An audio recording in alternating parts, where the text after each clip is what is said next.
Oke, peserta webinar yang saya hormati, kita beralih ke acara berikutnya, yaitu sesi tanya jawab.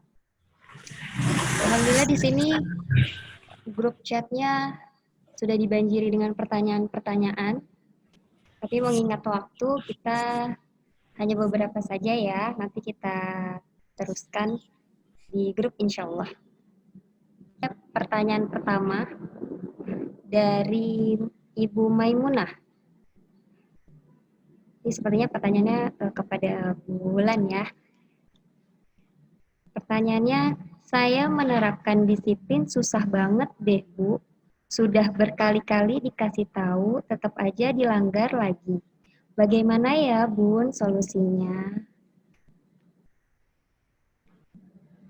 Silakan Bulan. Langsung dijawab ya? Iya. Iya. Baik, terima kasih Ibu siapa tadi? Ibu Maimunah. Ya, terima kasih Ibu Maimunah yang sudah mengajukan pertanyaan. Kita sharing ya. Boleh di-unmute ya Ibu Maimunah, biar kita bisa sedikit ngobrol. Ya, untuk disiplinnya sendiri itu disiplin dalam bidang apa Ibu? Dalam hal apa? Disiplinnya itu kan banyak ya. Ibu Maimunahnya masih ada?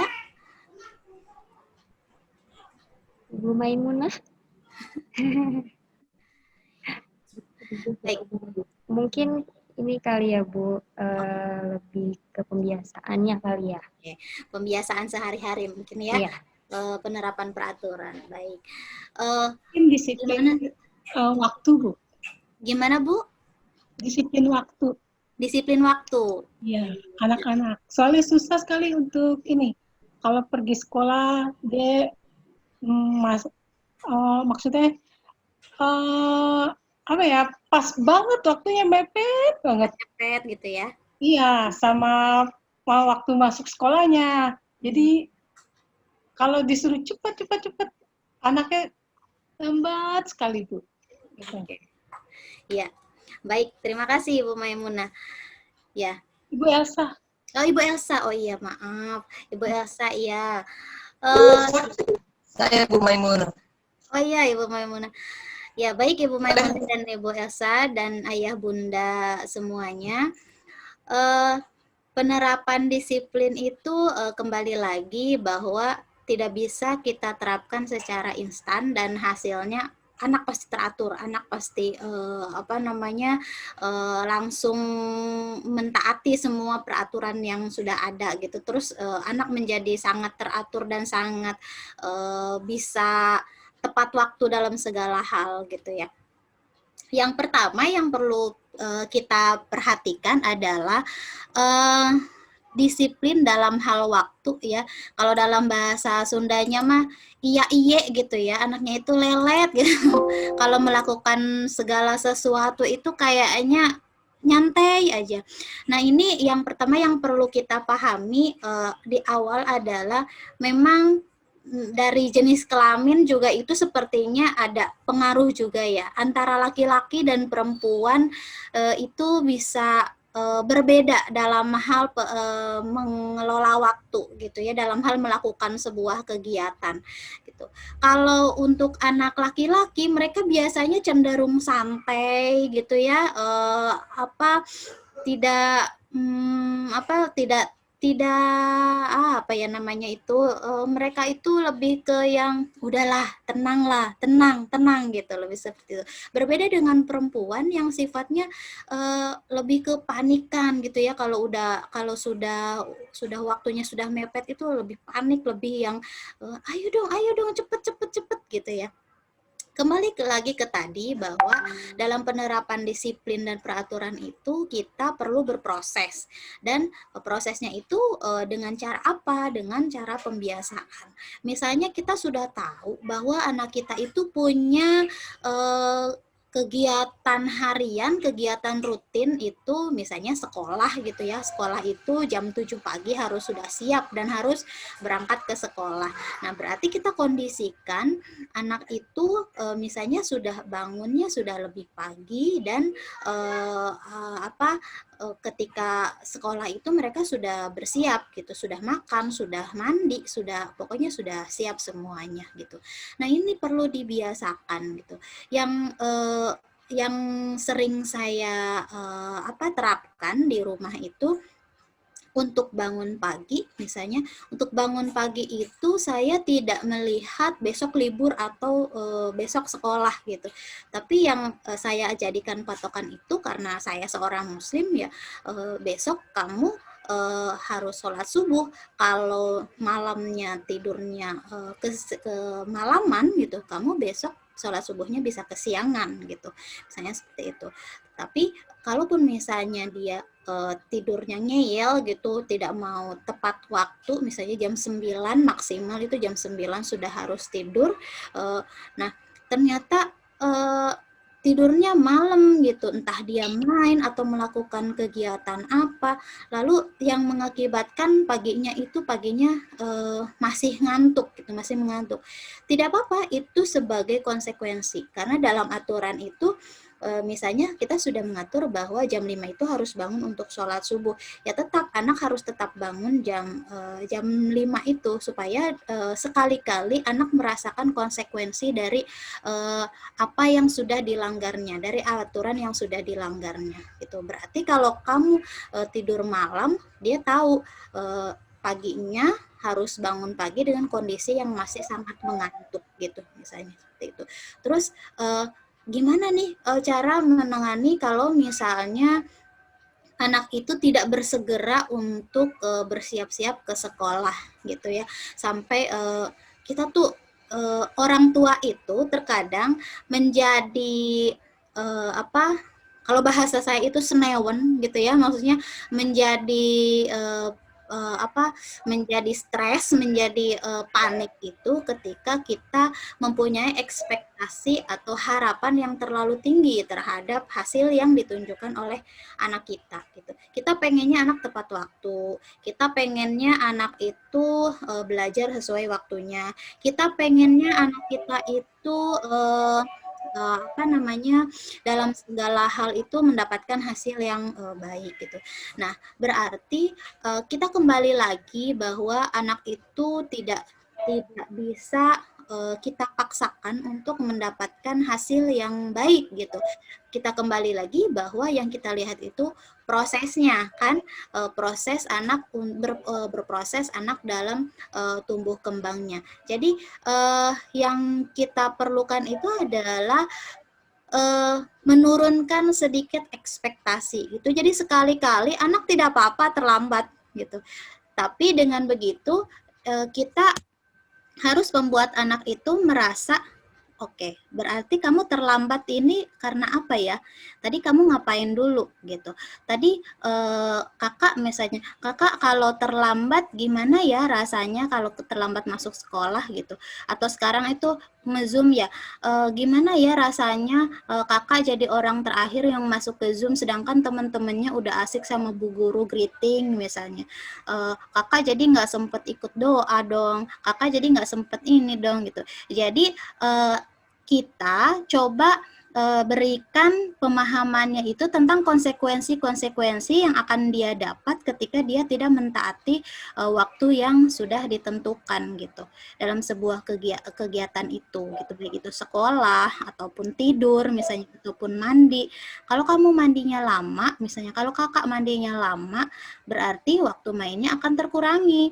Kalau kakak misalnya masuk sekolahnya terlambat, nanti kakak ketinggalan sama teman-teman yang lain. Jadi terkadang kita juga harus memperlihatkan konsekuensi-konsekuensi apa yang akan dialami ketika dia melanggar aturan yang sudah dibuat itu. Terus yang paling penting adalah tentunya kesabaran kita untuk selalu mengingatkan dan kesabaran kita untuk tetap konsisten dengan aturan itu. Jadi misalnya karena kita saking lelahnya mengingatkan tapi anak terus-terusan melanggar gitu, jadi ya udahlah nggak apa-apa lah gitu.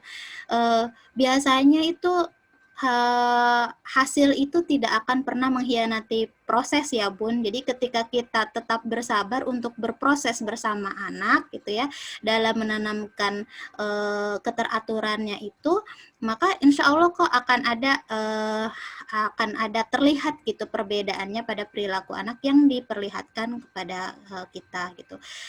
Saya contohkan gitu ya, kalau saya dengan anak saya gitu, untuk berpartner dengan suami gitu, karena di rumah ini cuma berempat, saya, suami, dan anak-anak gitu yang berdua.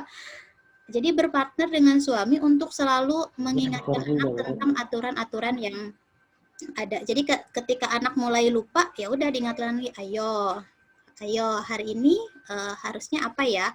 Ayo hari ini kita ngapain ya gitu. Ayo hari ini ada yang dilupa nggak gitu misalnya. Kalau misalnya ada yang dilupa gimana harusnya gitu. Nah misalnya untuk bermain gadget saja.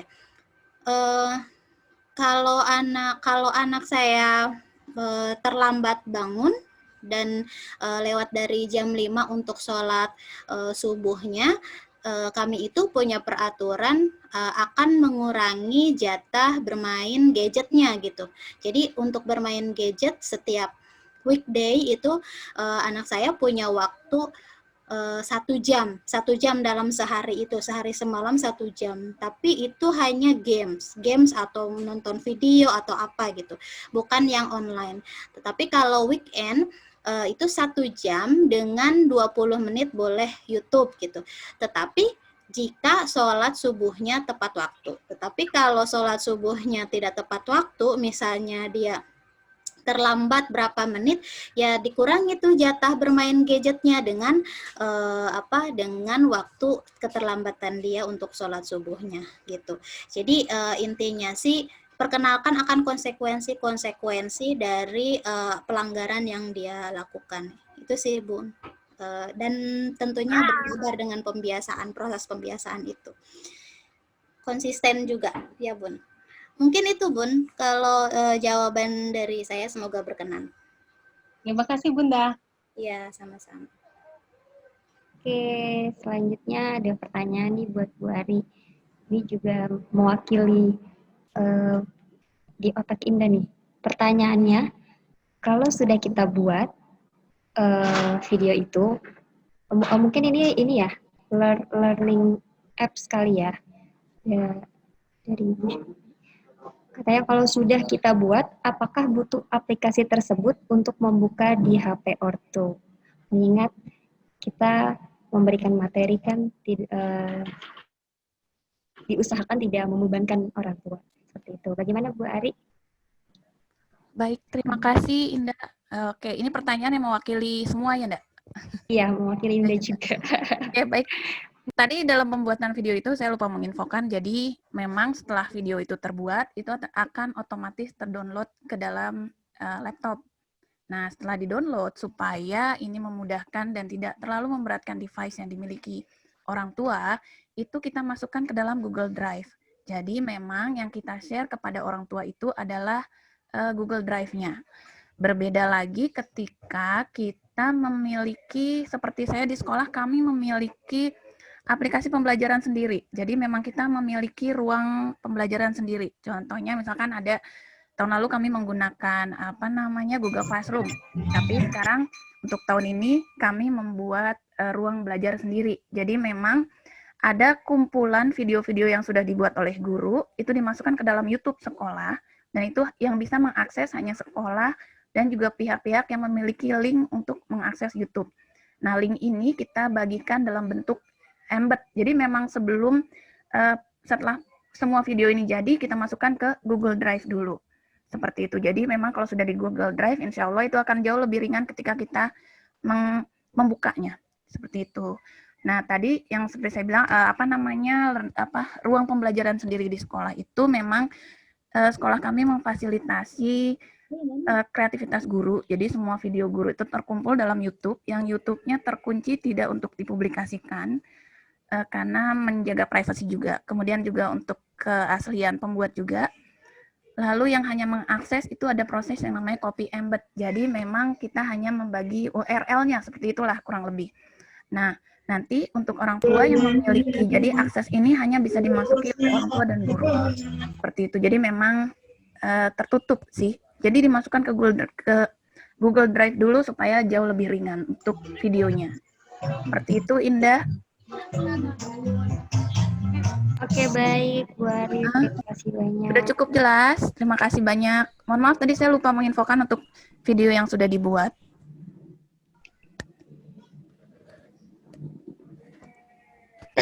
Ya, silakan Indah. Baik. Selanjutnya ada satu lagi pertanyaan. Ini sepertinya langsung disebutkan dari Ibu Badriah. Saya Badriah, Ibu Badriah mau bertanya kepada Ibu Wulan. Bagaimana cara menangani orang tua siswa apabila dalam mendidik anaknya ketika di rumah dengan marah-marah dan hanya berupa ancaman saja yang terlontar dari mulutnya. Baik, terima kasih Bu Badria. Ya, ini marah-marah dan mengancam itu memang godaan yang paling godaan yang paling besar gitu untuk kita sebagai orang tua gitu ya. Kalau kita tidak sabar-sabar ya pasti larinya ke marah gitu, marah dan mengancam gitu. Itu adalah cara instan supaya anak mau menuruti apa yang kita inginkan gitu. Bu Badriah ini berperan sebagai ibu guru gitu ya, ibu guru yang menangani anak yang orang tuanya marah-marah gitu ya, maksudnya. Betul, Bu. Baik. Jadi yang pertama yang perlu kita perhatikan adalah bagaimana kita sebagai guru membangun sebuah komunikasi yang baik antara guru dan orang tua gitu ya. Terus yang kedua, setelah komunikasi itu terjalin dengan baik gitu ya, akhirnya si orang tua itu akan dengan mudah kita gali informasinya terkait dengan pengasuhannya terhadap anak gitu ya, seperti itu. Yang pasti marah-marah dan ancaman itu tadi kan memang hal yang harus dihindari gitu ya. Cuma pada kenyataannya, di lapangan gitu, mungkin termasuk saya pernah juga gitu melakukan itu gitu. Semoga itu tidak terulang lagi. Itu adalah hal yang sangat sulit jika kita tidak membesarkan rasa sabar kita gitu.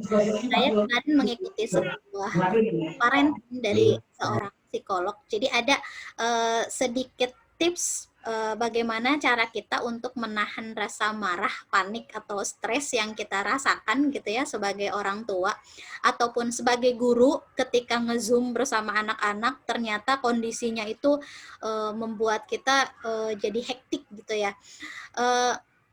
Jadi rumusnya itu dengan 478 gitu ya. 478 nanti kita bisa praktekkan bersama. Jadi ketika kita merasa marah banget, stres gitu ya, terus tidak bersemangat, coba daripada kita melontarkan kata-kata yang tidak baik, daripada kita melontarkan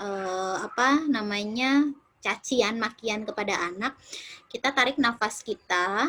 Jadi 1 sampai 4 kita tarik nafas. Tahan dari 4 sampai 7, 4, 5, 6, 7, 8 hembuskan. Itu kita lakukan beberapa kali sampai kita merasa lebih tenang. Gitu ya.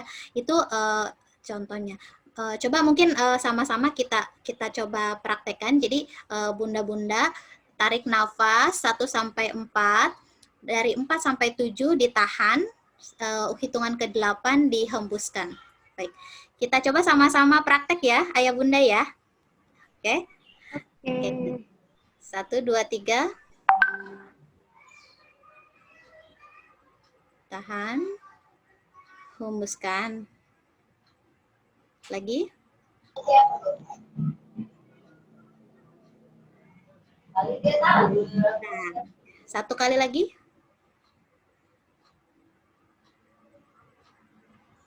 8, hembuskan. Gitu. Gimana Bunda? Berasa lebih tenang? Berasa tenang. Bisa Iya, aja jadi Bu. relax Terima kasih. Ya, jadi apa namanya?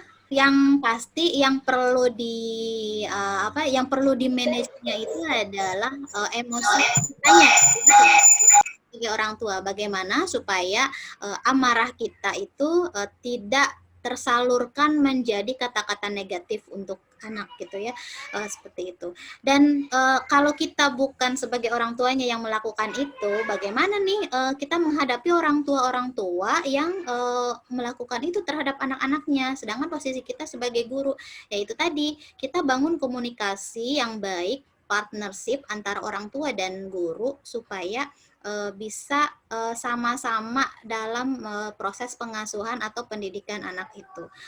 Oke, kasih masukan nih ke orang tua bahwa ketika kita memberitahu kepada anak itu ya jangan dengan ancaman gitu. Lebih baik kita sebutkan apa yang kita inginkan dari anak itu daripada kita melabeli anak, ih dasar kamu mah nakal gitu misalnya.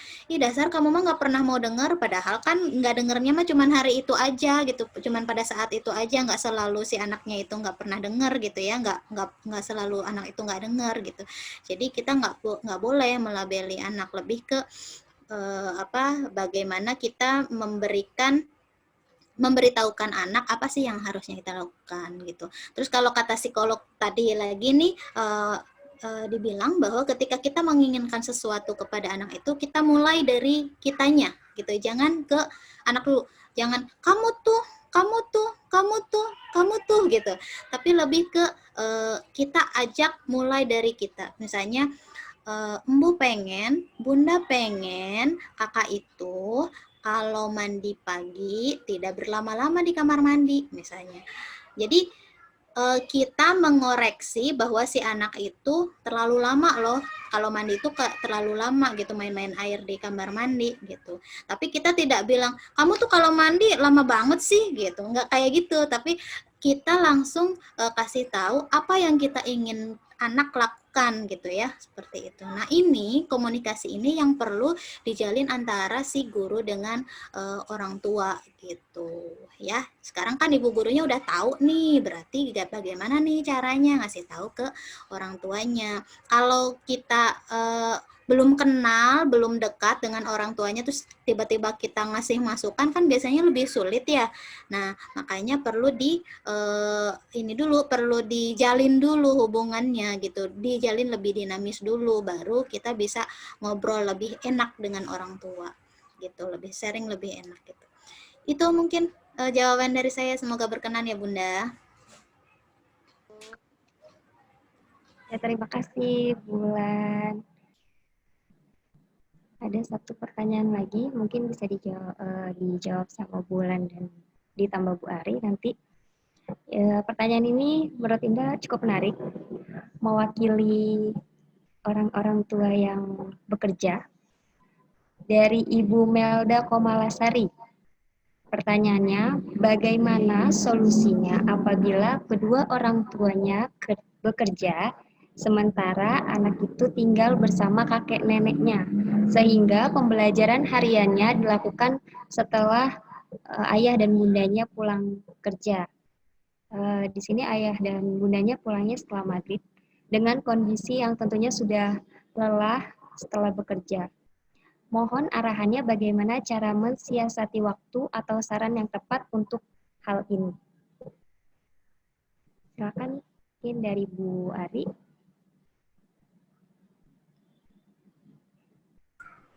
Dari saya dulu. Ya. Silakan. Baik. Terima kasih Bulan. Terima kasih Indah. Dari siapa tadi Indah? Ibu Dari siapa? Ibu Melda Komalasari. Oh ya, baik Ibu Melda. Di sini saya coba share ya. Memang sih itu menjadi kendala. Itu bukan salah satu kendala, tapi memang di banyak sekali ayah bunda yang sudah mulai bekerja dari kantor, ada juga yang masih dari rumah, ada juga yang selang-seling harinya, dan itu juga memang menjadi salah satu kendala dalam proses pembelajaran yang secara daring ini. Nah ini kalau bagaimana cara menanganinya, biasanya setiap sekolah itu punya kebijakan sendiri. Contohnya kalau di kami, untuk pengumpulan tugas di usia anak kelas 1, itu kita tidak men-setting waktu. Jadi memang kami mengatakan kepada ayah bundanya bahwa tugas ini akan kami tunggu pengumpulannya sampai misalkan nih, sampai hari Sabtu seperti itu. Sabtu di jam sore, jam berapa misalnya, atau siang jam 12. Jadi memang tetap ada pembatasan. Kemudian juga kebijakan ini di tiap sekolah beda-beda ya ayah bunda. Jadi memang tergantung kebijakan dari sekolahnya. Kalau di tempat saya seperti itu. Jadi memang di sini guru memiliki jam kerja yang jauh lebih panjang dari biasanya. Karena di hari Sabtu itu justru memang kita itu mengkoreksi itu lebih suka di hari Sabtu. Karena di hari Sabtu itu semua tugas sudah terkumpul. Seperti itu. Dan kami juga memahami betul kondisi ayah bunda yang sudah mulai bekerja dari kantor dan ketika ditemani oleh kakek neneknya memang pengoperasian segala aplikasi ini memang membutuhkan keterampilan tersendiri yang memang untuk kakek nenek ini mungkin belum terbiasa. Tapi untuk saat-saat ini anak-anak justru sudah terbiasa dan sudah bisa mengajari orang tuanya. Jadi seperti waktu itu ada salah satu murid saya yang memang terkendala ibunya sakit, kemudian ayahnya harus menemani ibunya di rumah sakit, dan anak ini ditemani oleh kakek neneknya. Jadi memang anak ini tinggal dinyalakan saja, jadi dia belum bisa mengoperasikan si laptopnya justru, tapi setelah Zoom-nya dia akan bisa. Jadi ayahnya sebelum kembali lagi ke rumah sakit akan menyiapkan alat-alatnya dan sudah ready on. Jadi anak-anak tinggal klik seperti itu. Nah sekarang anak-anak itu sudah canggih ya bunda, jadi udah langsung yang kadang kita pun nggak tahu gimana caranya mereka tahu. Jadi sampai kalau kita mengajar itu kita lock untuk kolom chat, kolom share screen, kolom coret-coret itu sampai kita lock. Jadi anak-anak tidak bisa membuka akses itu, tidak bisa menchat temannya. Karena terutama di usia anak kecil ini, walaupun cuma hai teman-teman, itu ada yang merasa tidak nyaman dan akan membuat suasana pembelajaran menjadi tidak baik. Nah, kembali lagi ke posisi tadi, kami sangat-sangat, saya di sini berbicara sebagai seorang guru, gitu. Kami sangat-sangat memahami posisi ayah bunda. Tentu saja saya juga orang tua di sini, maksudnya ketika saya capek, lalu saya harus mendampingi anak-anak belajar, yang kadang anak-anak juga moodnya lagi kurang baik, lalu ketika kita lelah itu gampang sekali emosi kita tersulut menjadi marah-marah, akhirnya belajar enggak, yang ada berantem, gitu kan Bun. Nah jadi seperti itu, jadi memang ya memang perlu dipilih waktu yang tepat untuk pembelajaran. Nah ayah bunda boleh nih men-setting waktu dengan Ananda, misalkan kalau hanya dengan kakek neneknya, mungkin ayah bunda ketika waktu senggang boleh mengajarkan Ananda bagaimana cara mengoperasionalkan si laptop, atau gimana nih caranya nanti adik gini ya, seperti ini ya, seperti itu. Kemudian nanti setelah selesai, nah biasanya kalau saya memang sudah dapat pesan sponsor, jadi orang tua ini sudah memberikan masukan kepada guru-guru. Jadi kan biasanya kalau anak-anak itu lebih mendengar apa kata gurunya, walaupun yang disampaikan sama dengan apa yang disampaikan orang tuanya di rumah, tapi dia akan jauh lebih mendengar kata-kata gurunya. Jadi orang tua banyak yang berpesan kepada kami untuk memberikan arahan kepada anak-anak setelah selesai Zoom, semua laptop dan handphonenya dimatikan. Jadi tidak ada aktivitas lain dengan menggunakan device. Jadi semua aktivitas yang menggunakan device itu dihentikan. Nah, lalu ayah bunda silakan mencari waktu yang nyaman untuk berdiskusi dengan Ananda. Misalkan, ini bunda bekerja, jadi memang seperti yang Bulan tadi sampaikan di pertanyaan Bu, yang pertama, itu harus ada kesepakatan, harus ada anak-anak harus tahu kondisinya seperti apa. Jadi tidak perlu ibu yang tiba-tiba datang, ibu nih capek, seperti itu. Kamu tuh harus ayo belajar, tapi tanpa menjelaskan kondisinya seperti apa. Ibu kenapa capek, gitu. Seperti jadi anak-anak itu butuh penjelasan yang memang rinci dan detail. Anak-anak sudah bisa diajak untuk diskusi. Jadi ibu bisa bilang bahwa sekarang ibu sudah mulai bekerja lagi dari kantor, jadi waktu ibu untuk mendampingi kamu di rumah itu lebih sedikit. Jadi sekarang sama kakek nenek ya, hari ini ibu akan memperlihatkan cara kamu mengaktifkan nanti ketika akan Zoom, misalkan seperti itu. Nanti setelah Zoom langsung dimatikan begini caranya. Nah itu bisa dilakukan di weekend atau di sela-sela waktu di mana ayah bunda sudah merasa nyaman, sudah tenang, dan emosinya sudah kembali stabil, bisa didiskusikan dengan anak-anak. Dan Ananda pun sudah bisa menerima itu dengan baik. Jadi ada komunikasi yang baik antara ayah bunda dan juga Ananda. Demikian Indah. Ibu mudah-mudahan cukup, silakan. Oke, mungkin dari Bulan ada tambahan. Baik, sebenarnya sih sudah sangat lengkap ya dari Ibu Ari.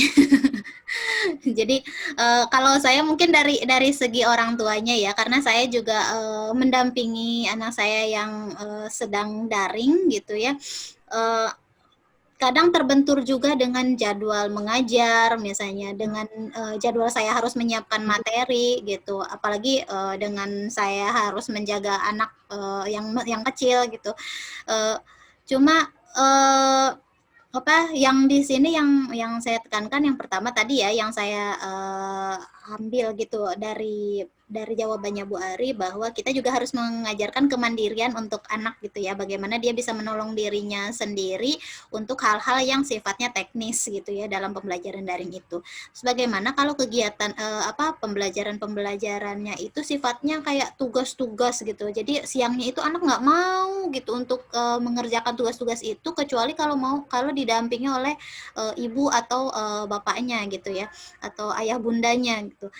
Yang pertama mungkin ini karena di sini ada ibu guru, kepala sekolah gitu ya, dari pihak sekolah dari orang tua boleh kok memberikan masukan kepada pihak sekolah gitu, untuk supaya memberikan toleransi waktu untuk pengumpulan tugas-tugasnya itu gitu. Nah, kalau di sekolah anak saya itu seperti sekolahnya Bu Ari, memang untuk pengumpulan tugas ada harinya. Jadi setiap hari Jumat itu emang khusus untuk pengumpulan tugas. Jadi tidak di waktu hari itu kasih tugas terus harus dikumpulkan saat itu juga. Jadi mungkin lebih memudahkan orang tua dalam hal pengumpulan tugasnya dan memanage waktu kapan sih kira-kira kita bisa mendampingi anak secara full gitu ya. Terus bagaimana menyikapi dengan orang tua yang kayaknya lelah gitu, sudah sangat lelah bekerja seharian dan sorenya harus mengajari anak gitu ya. Itu juga kita harus menyadari bahwa itu adalah ya konsekuensi gitu ya, konsekuensi. Tapi ketika anak sudah bisa mandiri dengan dirinya sih, insya Allah sih itu akan lebih mudah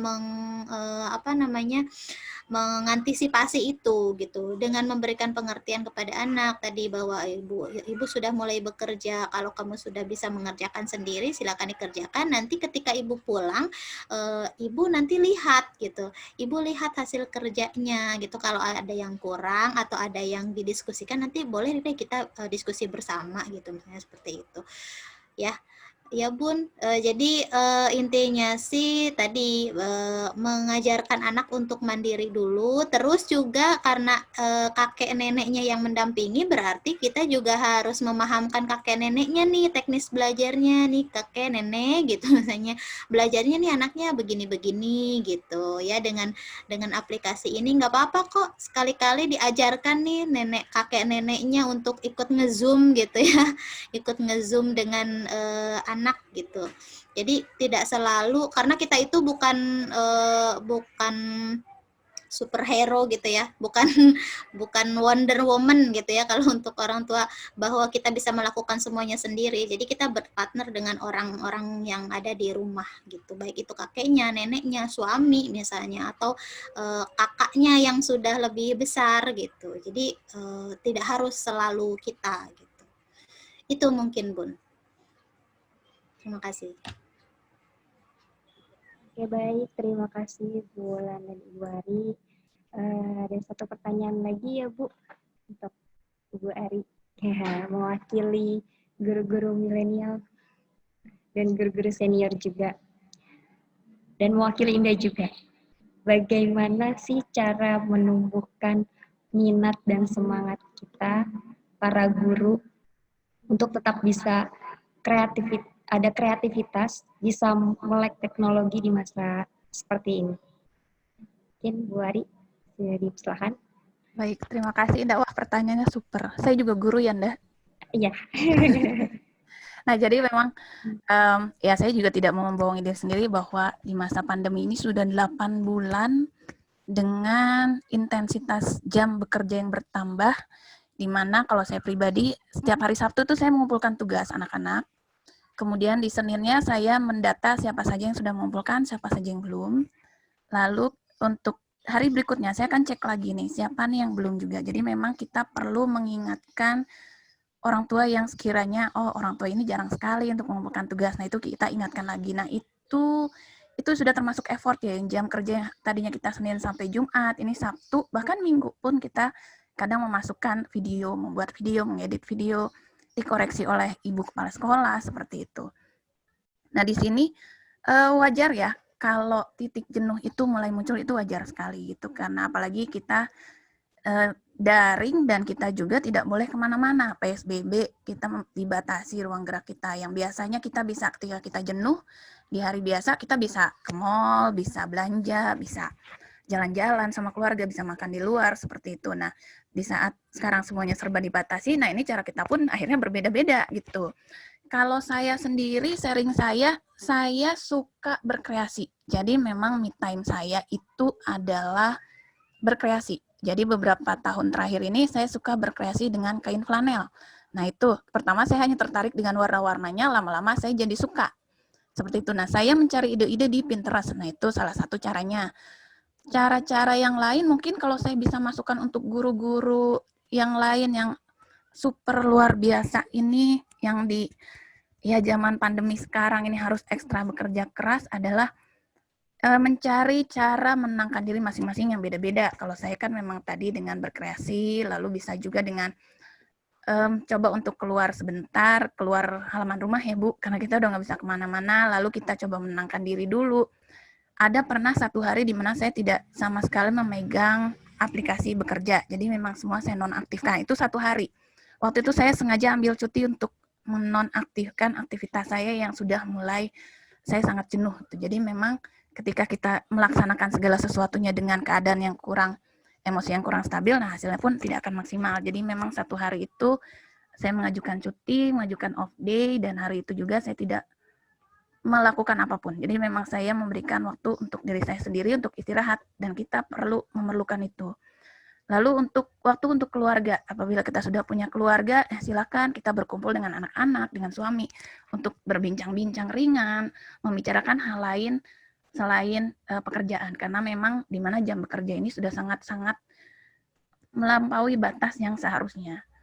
Kemudian itu sih ya cara-caranya tetap semangat. Nah entah saya sendiri yang mulai merasakan atau bagaimana, kalau sekarang saya merasakan berat badan saya mulai bertambah karena kita nggak bisa kemana-mana, ya salah satu cara saya untuk menenangkan diri saya, mengembalikan mood saya adalah dengan makan. Nah ini gimana nih, ada ahli gizi kah di sini? Ini kayaknya menjadi PR juga. Nah bisa digantikan dengan olahraga. Nah olahraga ibu bapak, jadi misalkan kerja dari rumah nih, jam masuknya itu kalau saya jam 7.20, jadi 7.15 itu guru sudah harus absen. Nah, sebelum itu saya bangun pagi dan saya olahraga pagi dulu. Lumayan untuk menghirup udara segar di pagi hari. Jadi memang yaitu membangun mood juga sih. Lalu melihat-lihat, misalkan ada teman-teman yang sudah membuat video nih. Jadi memang di zaman pandemi ini ada, kalau saya sih ada hikmahnya gitu. Saya bisa melihat, teman saya kreatif sekali nih gitu dengan cara videonya yang luar biasa. Lalu saya menghampiri dan bertanya bagaimana nih caranya untuk membuat ini seperti itu. Jadi memang tidak usah malu untuk belajar, tidak usah gengsi, istilahnya seperti itu. Apalagi bagi saya yang memang kemampuan teknologinya terbatas. Jadi saya akan banyak sekali bertanya kepada teman-teman lain. Tidak perlu sungkan untuk mengemukakan perasaan kita. Misalkan kalau saya ada koordinator guru, jadi guru ini bisa menampung masukan-masukan dari guru, keluh kesah guru. Jadi memang akan ada momen di mana guru-guru itu saling sharing perasaan mereka bagaimana, kendalanya bagaimana. Jadi memang kita membutuhkan sarana untuk saling komunikasi, mengemukakan pendapat. Kalau saya tipikal orang yang ketika saya bosan ataupun tidak suka ataupun marah, saya akan mengatakannya. Walaupun saya tidak menunjukkan dengan sikap, saya paling akan bilang bahwa saya sedang mengalami kejenuhan, saya akan minta 1 hari cuti untuk menenangkan diri dan mengembalikan mood. Nah itu bisa seperti itu juga. Jadi memang supaya yang lain juga tahu bahwa ya kita itu ternyata sedang mengalami sesuatu yang namanya masa kejenuhan, dan itu wajar sekali. Demikian Indah. Dan satu lagi, jangan lupa untuk mencari informasi untuk belajar tentang aplikasi-aplikasi, kemudian ide-ide pembelajaran, itu banyak sekali juga ada di Pinterest. Di Pinterest itu banyak sekali. Tinggal diklik keywordnya, misalkan pembelajaran untuk anak usia dini, atau early childhood education, atau bagaimana cara mengajarkan, itu banyak sekali aplikasi sekarang. Kalau saya memang kuncinya masih menggunakan Pinterest. Seperti itu, Indah dan ibu-ibu guru yang luar biasa lainnya. Terima kasih. Semoga bermanfaat. Terima kasih Bu Ari, Sama-sama. memancing kreativitas. Jadi pengen utak-atik nih kayaknya nih abis ini nih. Pengen cari Pinterest kayak Silakan gimana dicek sih. Pinterest-nya, itu banyak sekali ide-idenya. Mungkin ada tambahan dari Bulan. Sudah cukup sih sebenarnya ya. Cuma saya coba share ya, ini salah satu cara gurunya anak saya ketika kuis gitu. Jadi kayak semacam games gitu. Boleh ya, izin ya Indah ya? Boleh Ibu, silakan. Baik.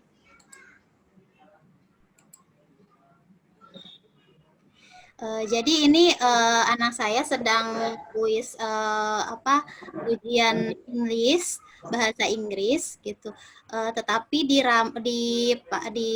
ditampilkan dalam bentuk games gitu oleh gurunya. Kita lihat ya ekspresinya anak-anak saya ini seperti apa. Karena masih usia dini dia. Oke, diklik B.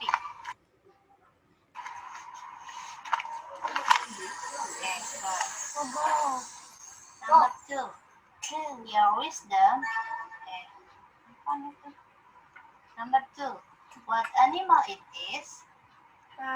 Butterfly. Ya, butterfly yang mana? Butterfly. Ininya S10 nih. Ayo cepetan keburu ini. Nih, butterfly, ini bird, ini fish.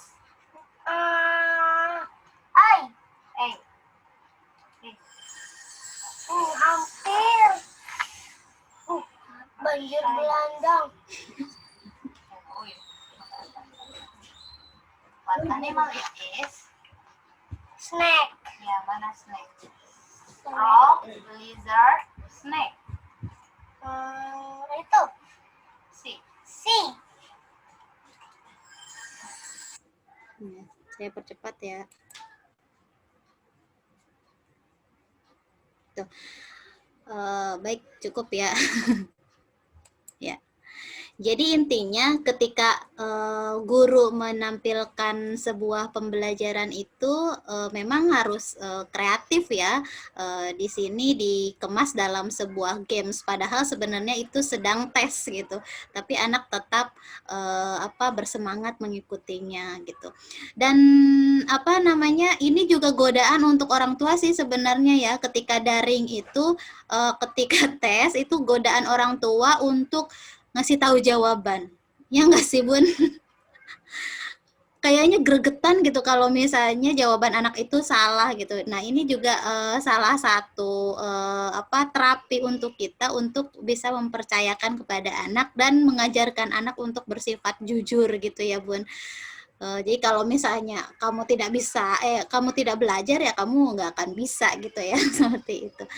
Itu mungkin ya Bun ya, tambahannya sih lebih ke semangat untuk semuanya, semangat untuk orang tua, ayah bunda, semangat untuk bapak dan ibu guru, semangat untuk kita semua. Semoga pandemi ini segera berakhir dan kita bisa beraktivitas seperti biasa, kita bisa bertemu muka dengan anak-anak soleh dan solehah kita.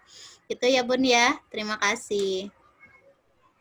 Terima kasih Bulan. Terima kasih Bu Ari. Alhamdulillah ini pemaparan materi sudah kita simak dari dua narasumber kita yang insya Allah ilmunya sangat bermanfaat. Terima kasih kepada kedua narasumber kita pada pagi hari ini.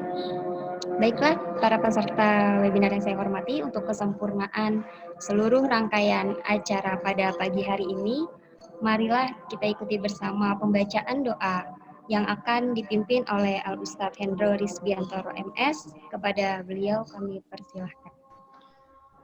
Baik, bismillahirrahmanirrahim. Assalamualaikum warahmatullahi wabarakatuh. Waalaikumsalam warahmatullahi Mari wabarakatuh. sama-sama kita berdoa, semoga apa yang kita ijtihadkan pada hari ini membawa berkah dan manfaat bagi kita dan untuk umat secara keseluruhan. Allahumma amin. Dengan bersama-sama membaca istighfar 3 kali. Astaghfirullahaladzim, astaghfirullahaladzim, astaghfirullahaladzim. A'udzu billahi minasyaitonir rajim. Bismillahirrahmanirrahim. حمدا شاكرين حمدا ناعمين حمدا يوافي نعمه ويكافئ مزيده يا ربنا لك الحمد كما ينبغي سلطانك. اللهم صل وسلم على سيدنا محمد سيد الأولين والآخرين وسلم ورضي الله تبارك وتعالى عن كل صحابة رسول الله أجمعين والحمد لله رب العالمين. ربنا ظلمنا أنفسنا وإن لم تغفر لنا وترحمنا لنكونن من الخاسرين. ربنا تقبل منا صلاتنا وصيامنا وركوعنا وسجودنا وتضرعنا وتخشعنا وتعبدنا وتمم تقصيرنا يا الله يا رب العالمين. ربنا لا تزغ قلوبنا بعد إذ هديتنا وهب لنا من لدنك رحمة إنك أنت الوهاب. ربنا اغفر لنا ولوالدينا وارحمهما كما ربيانا صغارا. المؤمنين والمؤمنات والمسلمين والمسلمات الأحياء منهم والأموات يا قاضي الحاجات.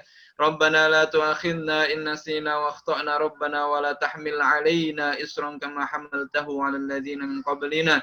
ربنا ولا تحملنا ما لا طاقة لنا به واعف عنا واغفر لنا وارحمنا أنت مولانا فانصرنا على القوم الكافرين. رب اجعلنا مقيم الصلاة ومن ذرياتنا ربنا وتقبل دعاء. ربنا هب لنا من أزواجنا وذرياتنا قرة أعين واجعلنا للمتقين إماما.